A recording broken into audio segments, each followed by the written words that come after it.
Olá, queridos amigos, companheiros de aprendizado. É um prazer estar aqui mais uma vez, trabalhando nesta preleção gostosa.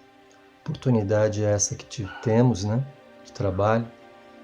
E peço muito a Jesus que nós possamos ter um trabalho bacana, leve, onde possamos aprender um pouquinho mais sobre o Evangelho de Jesus. Hoje nós vamos falar sobre o Evangelho segundo o Espiritismo, capítulo 21. Haverá falsos cristos e falsos profetas.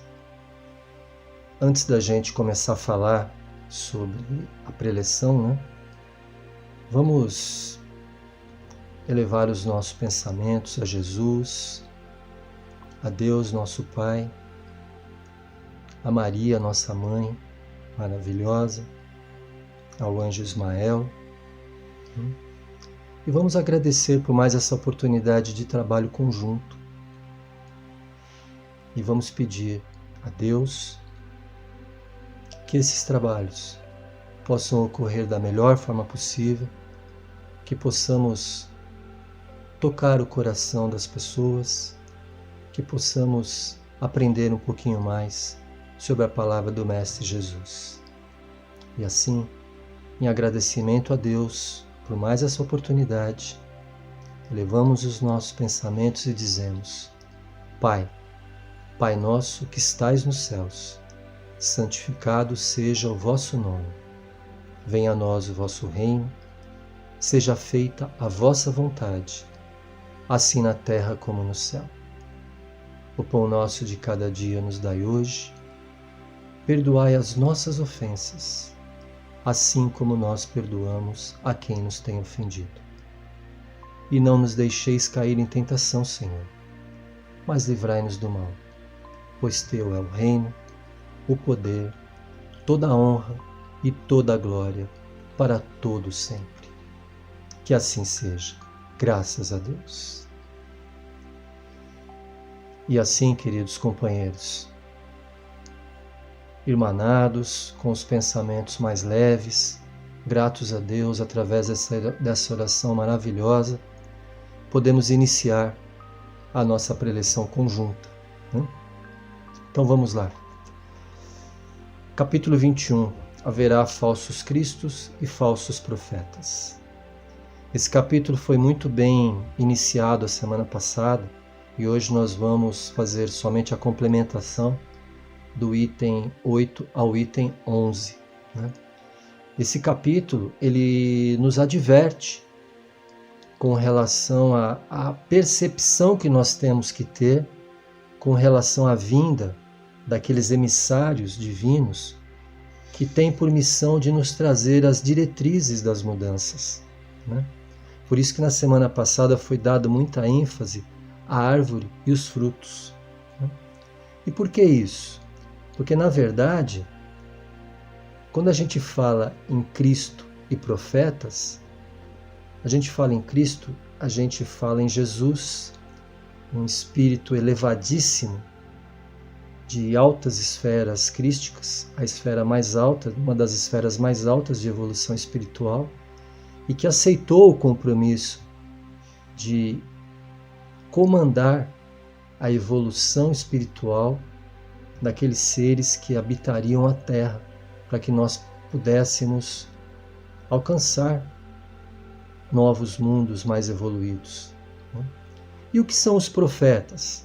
Os profetas é praticamente aquele que prediz o futuro, aquele que tem a vidência, digamos assim. Ou seja, de alguma maneira, eles têm o intercâmbio com o plano espiritual, de alguma maneira. Então, mas eles preveem, eles predizem aquilo que vai acontecer no futuro.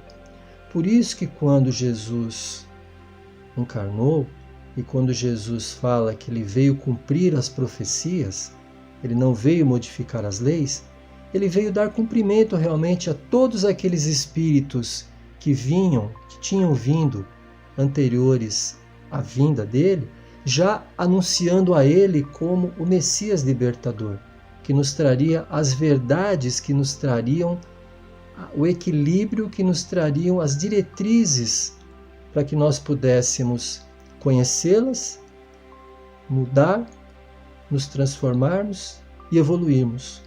Né? E o grande ponto desse capítulo é a gente conseguir distinguir aquelas pessoas que podem nos trazer coisas boas e daquelas pessoas que, infelizmente, não estão ainda no momento de nos trazer coisas boas. Né? É o homem bom e o homem que tem a ausência do bem ainda. Né?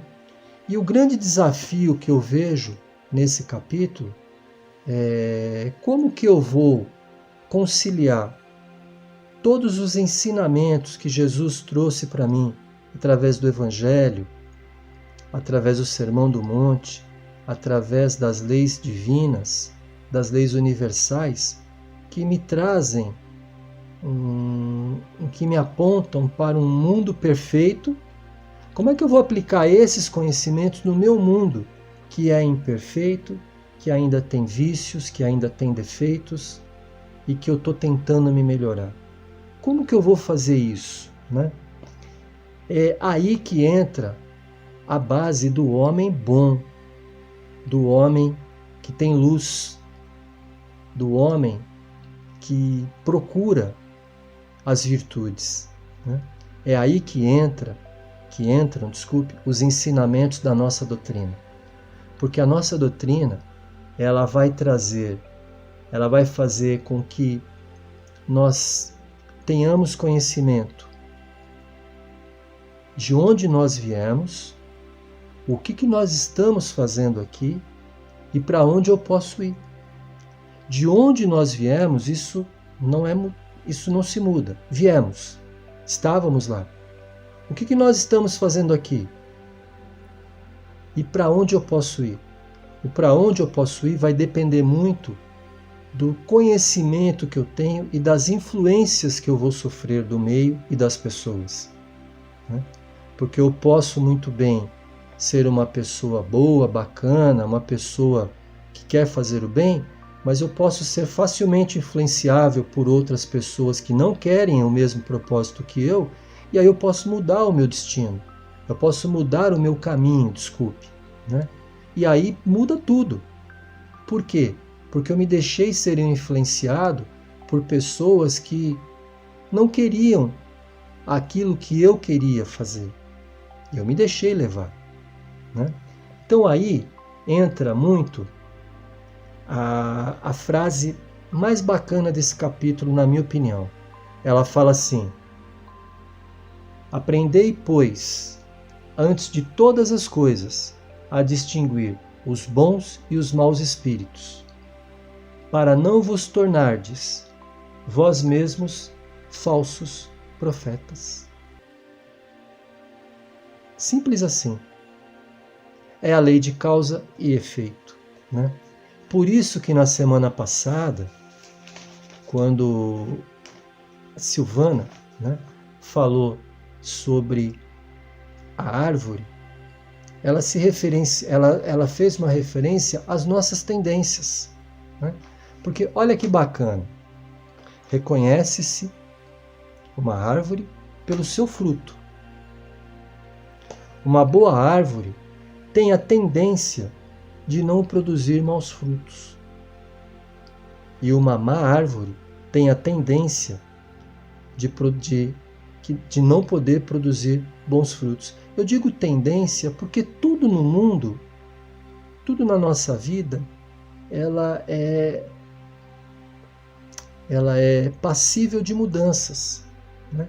Não quero dizer com isso que uma árvore ruim não possa produzir bons frutos.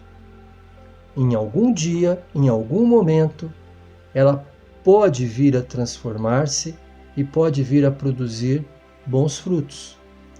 Mas vai depender da sua transformação, de como essa árvore vai ser tratada. Se ela estiver num solo árido, sem hidratação, sem a ventilação, sem a sombra necessária muitas vezes para descansar, ela não vai conseguir produzir bons frutos, porque ela vai estar comprometida, a essência dela está comprometida. Mas se o agricultor conseguir transformá-la, colocando adubo, regando, levando nutrientes para essa árvore, ela vai se transformar. E é isso que Jesus fala para nós, né? Nós precisamos transformar as nossas árvores. Só que nós também precisamos identificar quais são as árvores ruins e as árvores boas nos nossos caminhos. Por isso que ele fala sobre essa frase, que é maravilhosa. Aprendei, pois, antes de tudo, as coisas a distinguir os bons e os maus espíritos, para não vos tornardes vós mesmos falsos profetas. Porque quando fala de falsos profetas, nós estamos falando do quê? Da ausência de sincronia, da ausência de sintonia com Jesus, com as verdades de Jesus. Por isso que a gente comentou da doutrina espírita, que ela é, não vou dizer a única doutrina, porque depende muito do momento de cada um, mas para nós ela é maravilhosa porque ela me mostra de onde eu vim, o que eu estou fazendo aqui e para onde eu posso ir. Vai depender somente de mim, somente do meu trabalho, de eu não ser influenciado pelos falsos profetas, pelos falsos cristos, para que eu possa adentrar a minha reforma íntima, né? Porque olha que bacana que está escrito aqui. Ele fala assim, que os enviados do Cristo são brandos e humildes de coração, porque são as boas obras que nós devemos analisar, não as palavras. Fé sem obra e obra sem fé são mortas. Então nós não devemos dar ênfase às palavras das pessoas. Nós devemos focar nos atos, nas atitudes, no concreto que essas pessoas deixam.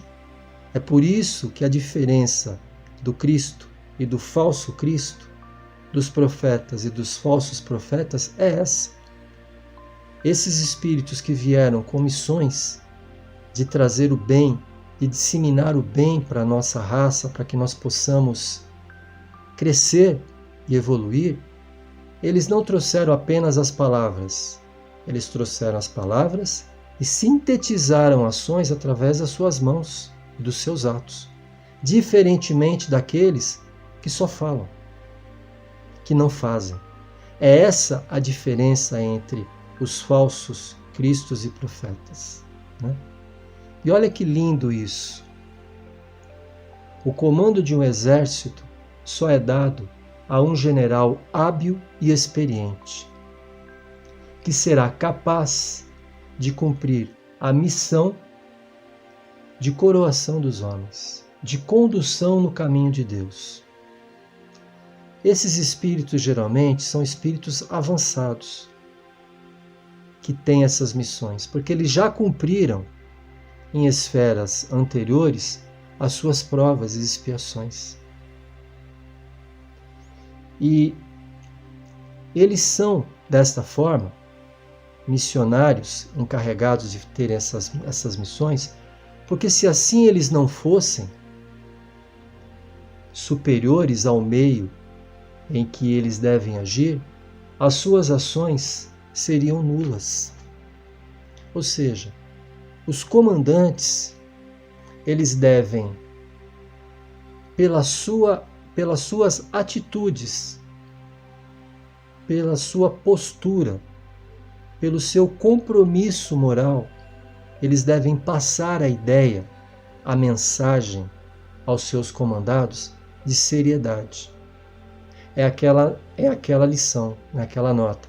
A mulher de César não basta parecer honesta, não basta ser honesta, ela tem que parecer ser honesta, né? Então é isso. O comandante, ele tem a missão de conduzir inúmeros soldados com embasamento na sua moral, na sua capacidade de conduzir. É por isso que o Cristo, em apenas 3 anos, ele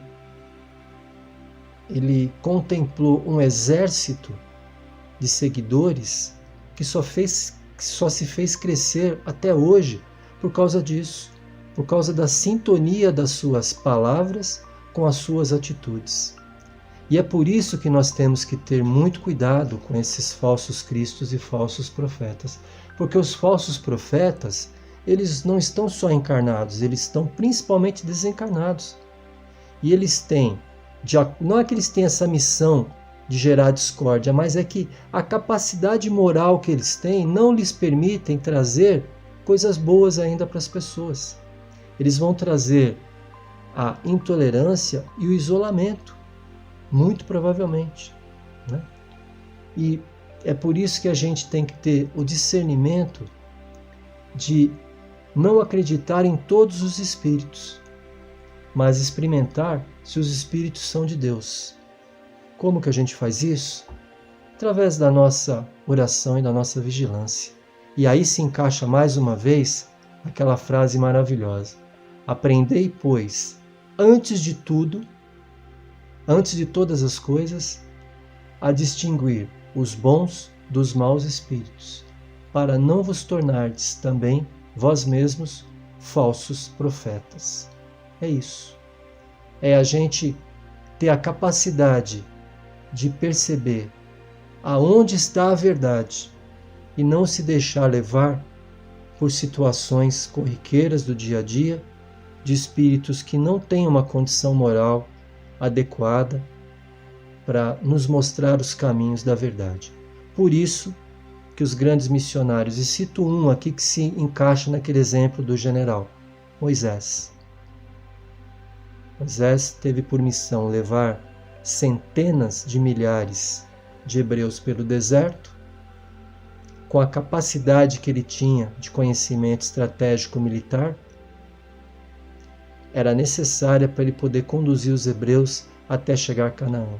Se aplica muito, muito, muito o exemplo de Moisés nesse parágrafo e nesse capítulo.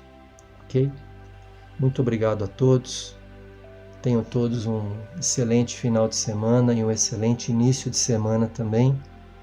E nesse momento, aproveitamos um pouco de tempo que temos ainda para vibrar. Vamos aproveitar os momentos dos nossos corações unidos, dos nossos pensamentos elevados. Vamos pedir à espiritualidade amiga que nos contemple com essas vibrações, que elas possam chegar até as pessoas mais necessitadas, aos enfermos dos hospitais, de todas as naturezas de doenças, aqueles que se encontram nas UTIs, nos corredores, nas enfermarias, que eles possam ser tocados por essa energia, por essa vibração, que eles possam receber o bálsamo e o conforto para a sua melhoria, ou pelo menos pelo entendimento da situação.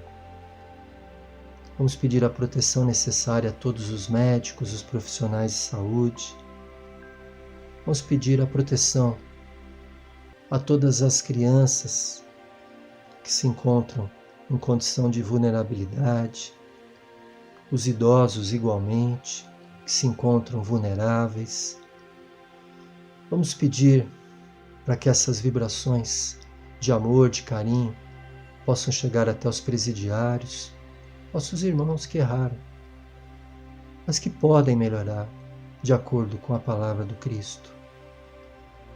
Vamos pedir proteção a todos os irmãos que se encontram em situação de vulnerabilidade nas ruas, que se encontram em contato com o crime, em contato com as drogas, que passam fome, sede. Vamos pedir muito por esses irmãos. Da mesma maneira, vamos pedir muito por todos os desempregados, por todos os endividados do mundo inteiro. Vamos pedir muito, Senhor, muita vibração por todos os governantes de todos os países, para que eles possam ter ciência da sua capacidade e do que eles podem fazer para melhorar a vida de todos. Vamos pedir muito, Senhor, por todas aquelas pessoas que se encontram nesse momento fragilizadas em função da perda de entes queridos e suas famílias, muitas vezes arrimos de família. Vamos pedir, Senhor, por todas aquelas pessoas que se encontram nesse momento com tendências ao suicídio. Vamos pedir pelo fortalecimento desses irmãos nas verdades do Cristo. Vamos pedir, Senhor, por todos os espíritos que já desencarnaram no umbral, no vale das trevas, no vale dos suicidas. Vamos pedir muita luz, muita fé, muita esperança, muito entendimento para esses irmãos. Que eles possam receber sustentação espiritual e que, se eles tiverem dúvida, revolta, qualquer sentimento que não seja alinhado com aquilo que Jesus nos ensina, que eles possam ser demovidos disso com entendimento do Evangelho de Jesus. E vamos pedir, Senhor, por todos nós, trabalhadores do Cristo, da seara do Mestre, que possamos estar sempre juntos, trabalhando em prol de todos os necessitados. E pedimos nesse momento por nós mesmos, pelas nossas famílias, pela família do Grupo Espírita Peregrinos do Caminho, para que continuemos unidos em prol da ajuda de todos os assistidos em nome de Jesus. E que possamos sermos pessoas melhores. Que assim seja, Senhor. Muito obrigado. Muito obrigado a todos. Fiquem na paz de Jesus. Um grande abraço. Fiquem com Deus. Muito obrigado.